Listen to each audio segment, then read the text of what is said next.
àjẹkún ìyà ní ọ̀jẹ̀ àjẹkún ìyà ní ọ̀jẹ̀ ẹni tí ò tó ní nà tó ń dènà dé ní àjẹkún ìyà ní ọ̀jẹ̀.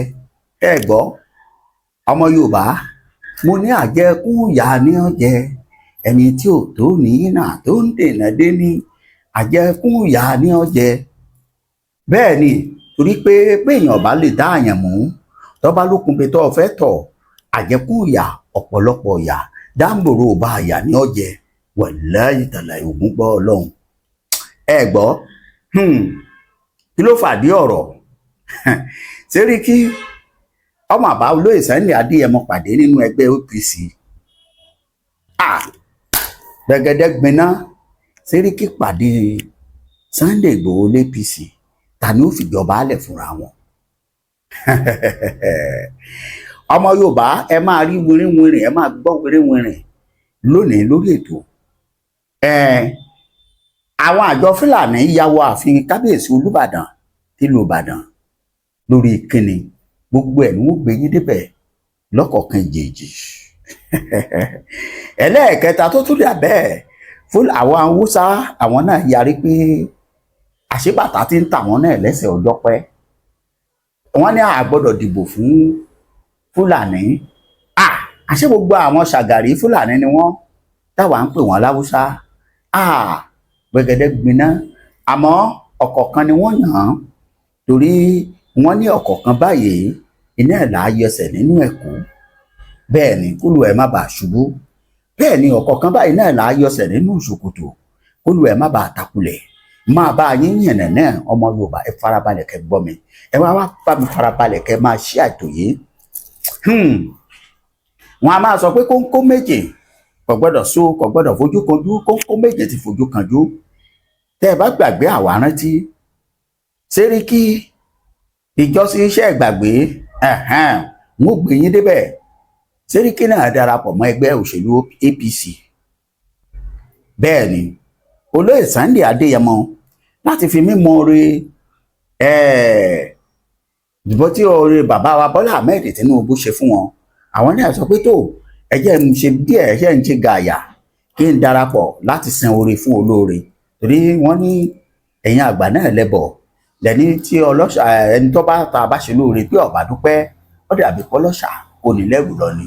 fún díẹ̀ èyí àwọn máa ṣoore àwọn padà ni wọ́n fi darapọ̀, wọn ò gbé yín débẹ̀. àmọ́ kí ló fàdí ọ̀rọ̀ tí àwọn Fúlàní tí wọ́n fi ya fìgbà sí ọ̀dọ̀ Olúbàdàn tilẹ̀ Ìbàdàn, kábíyèsí ọba Adéwọ̀lú Ọládọjà. iná ẹ̀ ní kọ̀kọ́ gbé wá fún ẹ̀yin, ẹ kọ̀kọ́ wò ó, ẹ wo àrà tí bàbá yìí dá, bí wọ́n bá ṣe tán ń padà wá ń tún gbé yín dọ́dọ̀ àwọn akẹgbẹ́ wọn. bẹ́ẹ̀ ni àwọn neighbor wọn, gẹ́gẹ́ bí àṣà olóyìnbó, ìyẹn ni àwọn Haúsá. ọ̀rọ̀ tí wọ́n sọ nípa Fúlàní léyìí tí mo fẹ́ kí gbogbo àwọn àgbààgbà ilẹ̀ Yorùbá ká tẹ́tí lé kó ká gbọ́.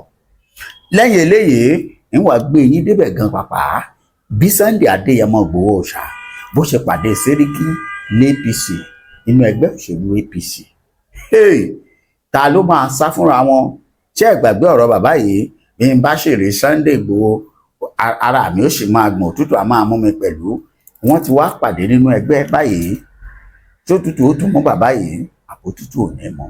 mò ń bọ̀, mi ò tí ì dé, ẹ jẹ́ ń gbé yín dọ́dọ̀ bẹ̀bẹ̀ tí bàbá Ládọjà ṣe tó mú kí àwọn Fúlàní kí wọ́n ó di pàǹpá, torí di pàǹpá lèmi máa pè léyìí, òun rèé ẹ̀ṣọ́ mbẹ̀. Being established by the Olúbàdàn to complement all the efforts of government, because Yorùbá say àlejò lè mọ sàárè àfọ́jú tí ọba rẹ̀ rí wí fún. There is no way a stranger will know the grave rage of a blind man if there is no insider, and it's only people who are in that will be able to tackle such problems. Thank you very much. And the advice that our people give our people who are on the street is to cooperate. All Magajis, Bales have been advised to cooperate with the security outfits, and if there's any bad eggs among them, they should be flushed out. Thank you.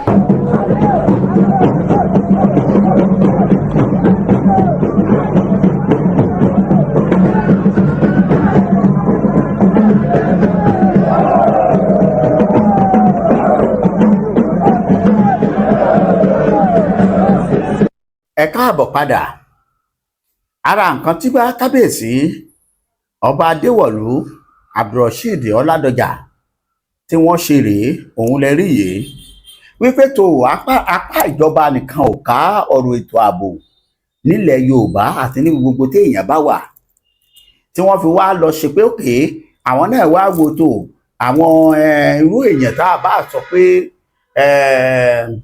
àwọn ọmọ tó jẹ́ pé àwọn ọmọ ìgboro ṣùgbọ́n tí wọ́n lè ṣe àwọn iṣẹ́ kọ̀ọ̀kan ni wọ́n ṣe kó wọn jọ pé òkè ṣé torí pé lọ́pọ̀lọpọ̀ ọgbà ọmọ burúkú a máa lọ́jọ́ tiẹ̀, bàbá kó wọn jọ lọ́pọ̀lọpọ̀ ọgbà ní síbì kan, wọ́n fún wọn ní ẹ̀kọ́, wọ́n fún orientate wọn gẹ́gẹ́ bí ọ̀rọ̀ olóyìnbó lórí ètò ààbò tí wọ́n sì mọ̀ yìí pé àwọn ọmọ yìí kájú òṣùwọ̀n. àwọn akáti ẹ̀ pè mí wípé níwọ̀n gbà tí kábíyèsí ọládọjà tó ti dá skọọdù kanlẹ̀ sólóyè Sunday Adéyẹmọ, mo ní rọ ọ̀tọ̀ọ̀tọ̀ ní ọ̀tọ̀ ń tọ́lú ọ̀tọ̀ ń tọ̀lú ọ̀tọ̀ ní ti tọ́lú wò. Ìrú ẹkùn lólóyè Sunday Adéyẹmọ fún gbogbo South West iná ènìyàn wà fún, ti kábíyèsí ọládọjà pàápàá jùlọ wà fún gbogbo ìpínlẹ̀ Ọ̀yọ́. Bẹ́ẹ̀ ni, so ara wọn náà ni yọ wọnú ara wọn ni adìẹ ìjẹ fún ara wọn, ẹ fi bẹ̀ yẹn lẹ̀. Kábíyèsí kó àwọn ọmọdé yìí jọ pẹ̀lú ẹ̀kọ́ gidi àti ìtọ̀nà. Number one kábíyèsí nílẹ̀ Yorùbá nìyẹn. Tẹ́ ẹ bá rẹ̀ lómìn tó ṣe ẹ̀kọ́ sí comment section tó sì jẹ́ àhàn sí wa. A gbọ́ pé kábíyèsí kan bóyá Ọọ̀ni of Ifẹ̀ náà ṣe irú nǹkan tó jọmọ́ bẹ́ẹ̀, bọ̀rọ̀ àwọn pé tí wọ́n ní federal, so in that federal ó ṣeé ṣe káwọn èèyàn máa wò ó dáa, káwọn máa wò pé bọ́yọ́ lọ́wọ́ ìjọba nú eléyìí. Kábíyèsí wa ló fọ̀ǹdì ẹ̀ gẹ́gẹ́ bí ìròyìn tá a gbọ́, láti lè mú pé ààbò wà nílẹ̀ Yorùbá pàápàá jùlọ nípínlẹ̀ Ọ̀yọ́ láti ìlú Ìbàdàn. Bẹ́ẹ̀ ni kábíyèsí yìí sọ yí pé kò sí ohun tó jọ open grazing mọ́ nílẹ̀ Yorùbá, nílẹ̀ Ìbàdàn pàápàá jùlọ nípínlẹ̀ Ọ̀yọ́, kò sí ohun tó jọ, torí pé àǹfààní táwọn ará bí yìí ń lò, opportunity tí wọ́n ń lò wípé open grazing tẹ́lẹ̀ fún wọn. Lóòótọ́ bàbá Bọ́lá Ahmed Tinubu sọ bí ọdún méjì sẹ́yìn, òun làwọn ará bí yìí ń lò láti sọ wá di pé àǹfààní yìí láti máa da màálù láàrin ìgboro. Ọjọ́ kan mo travel, mo lọ sílùú Sẹ́yìn lórí ọ̀rọ̀ òmìnira orílẹ̀-èdè Yorùbá yìí náà ni, láti wá àwọn ọmọ Yorùbá lọ. Ǹjẹ́ mọ̀ pé mo wọ ìlú kan nílùú Sẹ́yìn, agbègbè kan tí wọ́n da màálù sáàrin ọ̀nà. Mo kúrò ńbẹ̀ náà, mo tún dé ìlú kan Màyá, wọ́n tún da màálù sáàrin ọ̀nà. Àtúkúrò ńbẹ̀ akọjá ìlú kan tó ń pè ní Ọ̀kákà. Bá a tẹ̀ sọ pé kò sí open grazing níbẹ̀ yẹn, Fúlàní lọ́pọ̀ ńbẹ̀, àmọ́ ṣé ẹ̀tọ́ Fúlàní da màálù sáàrin ọ̀nà? A sì ti jáde tá a wá sí odidi ìpínlẹ̀ Ògùn, ìyẹn nílùú Abẹ́òkúta gangan tó jẹ́ pé almost 7 hours ni Fúlàní fi hold gbogbo èèyàn tó ransom ní last year 2025. Bẹ́ẹ̀ ni ẹ lọ wò ó ní expressway. Adẹ̀ níjọba kábíyèsí Olúbàdàn tilẹ̀ Ìbàdàn ní irọ́ ọjọ́ kò láǹsà, kò gbọdọ̀ rí bẹ́ẹ̀, torí kábíyèsí yìí jẹ́ ọ̀kan nínú àwọn kábíyèsí tó ti ronú wípé láìpẹ́ láì jìnnà ó ṣeé ṣe kóun máa gba àlejò ikú àwọn ọ̀pọ̀ èèyàn látàrí attack tí àwọn ará bíi máa ṣe fún wọn. ṣé ń kà á? Ọ̀pọ̀lọpọ̀ gbà ni làwọn Àmọ̀tẹ́kùn ti mú àwọn Fúlàní níbi tí wọ́n ti rọ́ pálápálá wọlé, èyí tó lọ́bẹ, èyí tó níbọn, gbogbo àwọn tí wọ́n láwọn ń ṣa ike tí wọ́n lọ tún ta irọ́ ni o ládùúgbò yìí, they are spies. Àwọn ló fún wọn ní geographical locations. Tẹ́ bá sáré wọ street yìí, wọ́n gbọ́ èbó tó lé èbó lọ, ẹ má jẹ́ ntàn yín. Tẹ́ bá dẹ̀ ń bá wọn sọ̀rọ̀, wọ́n á máa ṣe bí pé wọn ò gbọ́. Àwọn ló ń give informations. Ẹ gbọ́, kábíyèsí ní kò sí ohun tó jọ mọ́. Eléyìí ló mú kí àwọn Sẹ́ríkì Fúlàní àtàwọn àgbájọ Fúlàní kí wọ́n péjọ bíríkótó kí wọ́n padà sáàfin Olúbàdàn. Kí ni wọ́n lọ ṣe gangan? Kò sí nǹkan méjì tí wọ́n lọ ṣe. Tí n bá ní mo ṣẹ̀ṣẹ̀ máa wá ẹ̀rọ ohun tí wọ́n lọ bá kábíyèsí fún ni pé kábíyèsí o, òfin tẹ́ ẹ ṣe yìí ó ń pa àwọn lára. Now ṣùgbọ́n ọ̀pọ̀lọpọ̀ àwọn ọmọ Yorùbá wọ́n sọ pé níbi tá a gbé gbọ̀dé àwọn bàbá wọn a ti ń bá wọn gbé. Èmi a sì máa sọ fún yín pé àwọn bàbá tẹ̀ ń bá gbé kọ́ làwọn eléyìí. Àwọn eléyìí lajú. Àwọn bàbá tẹ̀ ń bá gbé súdù ni wọ́n ń gbé inú ilé ahoro ni. Àwọn eléyìí tí ń gbénu AC. Àwọn bàbá tẹ̀ ń bá gbé ńgbà yẹn ọ̀rá ọ̀kadà. Kàkà tí Fúlàní fi máa ra ọ̀kadà tàbí kẹ̀kẹ́ yóò fẹsẹ̀ rìn ni. Ó máa fẹsẹ̀ rìn láti ìpínlẹ̀ Èkó lọ sí Bauchi. Ó pè é iye ọdún tí ì bá sùn lójú ọ̀nà. Ibi ilẹ̀ bá ṣu sí ní ọ̀dà màálùú sí òun ní oṣù tílẹ̀ bá mọ wọn tún kọ̀ntínú. Àwọn ọmọ wọn wọ́n gbé àwọn ọmọ wọn gun màálùú. Ẹ gbọ́, ṣùgbọ́n àwọn eléyìí wọ́n ti ń lo mọ́tò, latest mọ́tò. Àwọn kọ́lẹ̀ bá dì. So wọ́n kó ogun lọ bá kábíyèsí. Àmọ́ wọn ò ní kábíyèsí òjì. Ọlọ́run ṣeun pé o fún wa nírú kábíyèsí Olúbàdàn tilẹ̀ Ìbàdàn nírú àsìkò yìí. Àmọ́ bá béèrè lọ́wọ́ Ọlọ́run pé kí ló dé tí ò ti kọ́kọ́ wá. Lóòótọ́ èmi a máa sọ fún yín pé ìgbésẹ̀ kábíyèsí tó gbésẹ̀ ọba Ọlákùnsẹ́yìn àbá Ọlákùnlẹ́yìn lẹ́ ń pè wọ́n. Àwọn bẹ́ẹ̀ ni kódà Ìbàdàn yìn ọba, àwọn ọba méjèèjì yìí sàmọ́ sángúdù yín. Ẹni tí ọba dùn mọ́ kó forí sọ́lẹ̀ kókó àbí kó kó sí kànga. Ọba ni wọ́n nínú àwọn ọba tí wọ́n sì nífẹ̀ẹ́ ọmọ Yorùbá yàtọ̀ apart from pé wọ́n sọ̀rọ̀ nípa Ìbàdàn. Wọ́n carry everybody along. Yàtọ̀ sáwọn tó bá rò pé tí wọ́n bá ń jẹ àgbọ̀nrín èsì wípé kinní kan go and sit down. Ara wo lẹ́ẹ̀bá dá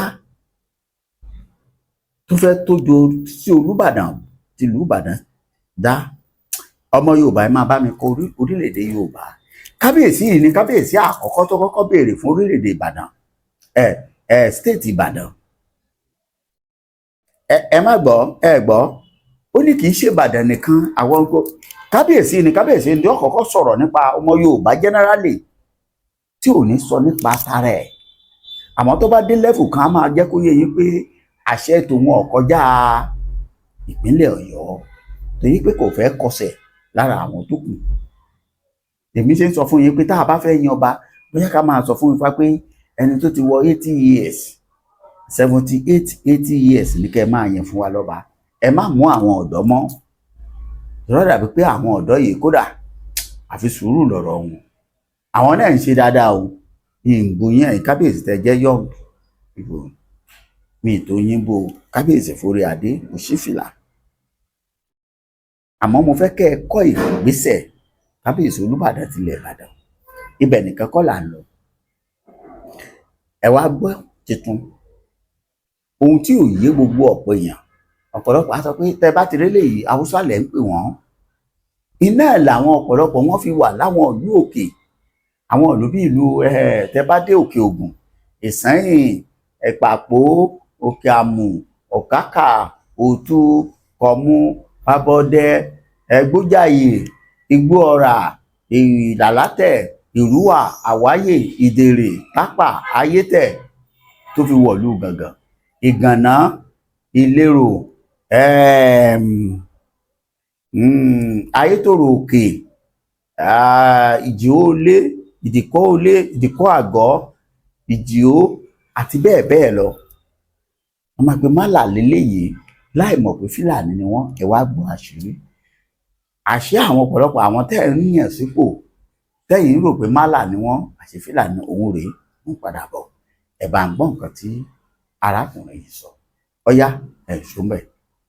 TV ìkànnì tó ń ṣojú gbogbo ọmọ Yorùbá nílé lóko. Ẹ ṣé tẹ̀ ń wò wá. Next time, Hausas, do not vote for Fulani anymore. Stop praying behind Fulani scholars. Stop respect Fulani traditional ruler. They are all Boko Haram leader.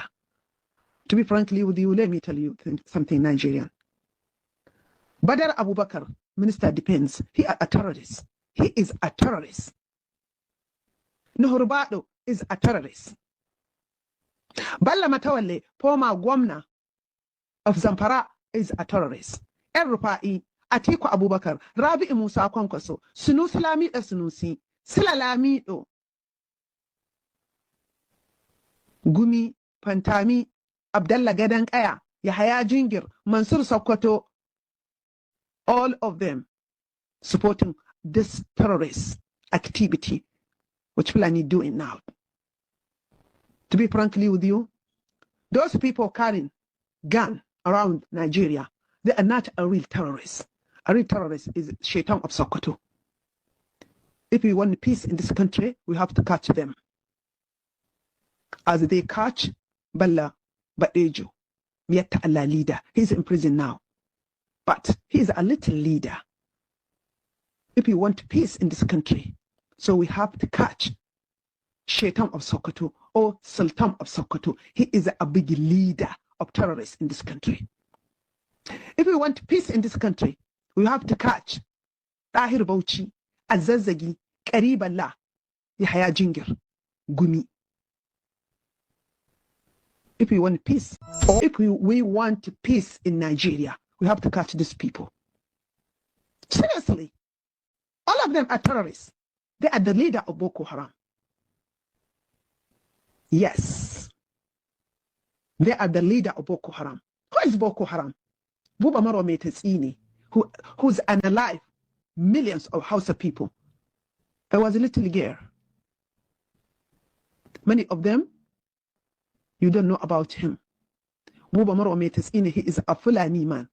Sheikh Shagari brought him to Nigeria. He is in Cameroon. More than 2 million houses. Buba Maro Metesini unalive them.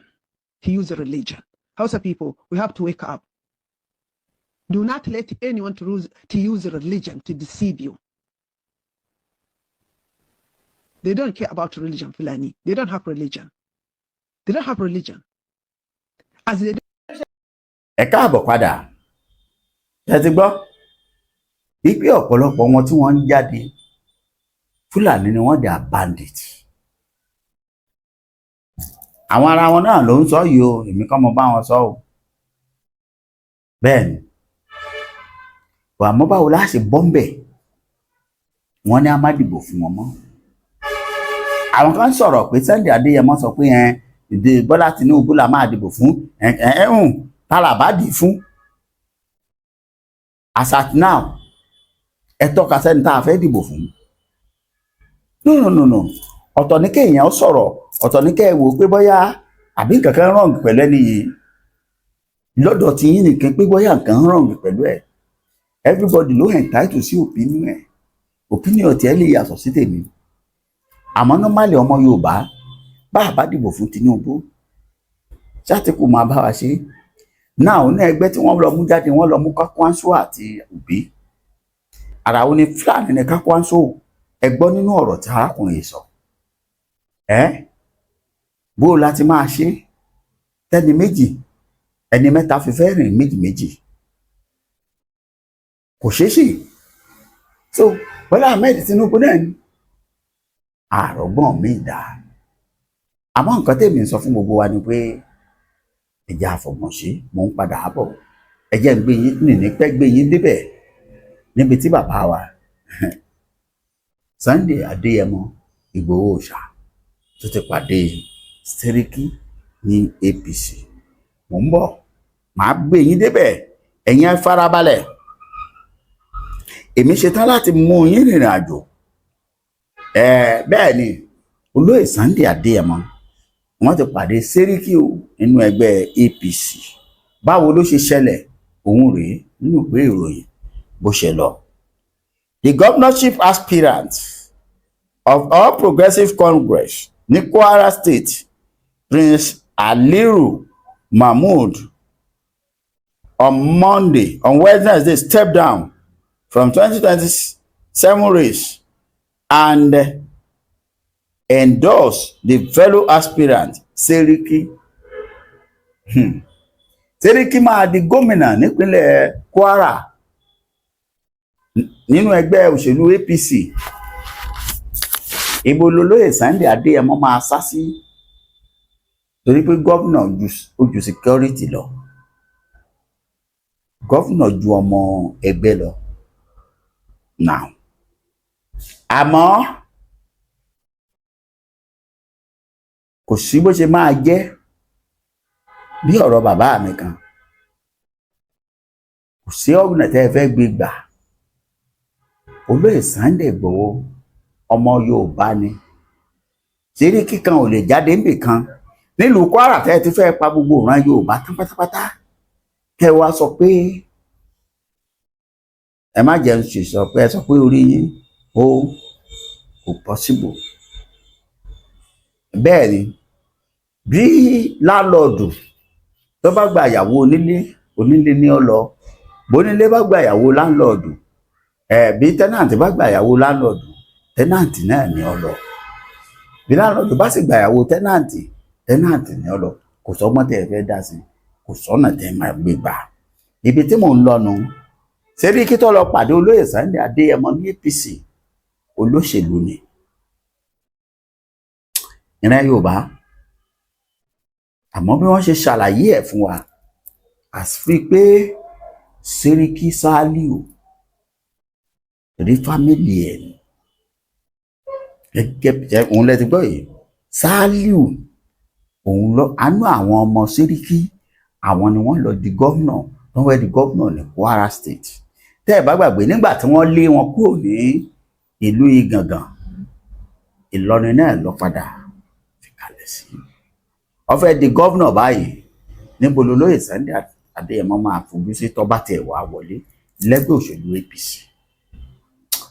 Ẹ gbọ́, ẹ bá ń kọ́mẹ̀ntì sí comment section. Àmọ́ tó bẹ́ẹ̀ jù bẹ́ẹ̀ lọ, Sunday Adéyẹmọ gẹ́gẹ́ bí àwọn èèyàn ṣe ń béèrè kò kúrò lẹ́gbẹ́ Yorùbá o, ọmọ Yorùbá àtàtà kò lè ẹ má jọ pé torí everybody ní power lórí opinion tiẹ̀. But I believe, mo gbàgbọ́ nínú olóyè Sunday kì í sọ̀rọ̀ kan sọ pé ò rí bẹ́ẹ̀ mọ́. Sáà ló farajọ ọ̀rọ̀ tó ń lọ wà lẹ̀. Yorùbá nation òun ló bẹ̀rẹ̀ no going back. Ohun ẹ̀ ni lọ́kọ̀ọ̀kọ̀ ẹnu ẹ̀ ló ti kọ́kọ́ jáde pé Yorùbá nation no going back, no retreat, no surrender. Àwọn èèyàn wá sì kọrin wa ní Ìgbòho ṣàmá báṣẹ́ rẹ lọ, iṣẹ́ rẹ̀ máa ń tẹ́ wa lọ́rùn. Ṣáwá sọ pé ṣé òun ọ̀tẹ́ wọn lọ́rùn mọ́? Kò possible. Bẹ́ẹ̀ ni ọmọ akéne kò gbọ́dọ̀ ṣojo, àmọ́ a gbọ́dọ̀ sun oore fún olóore. A tún pàdé, ẹ bá ń ṣe àìtó, mò ń padà bọ̀.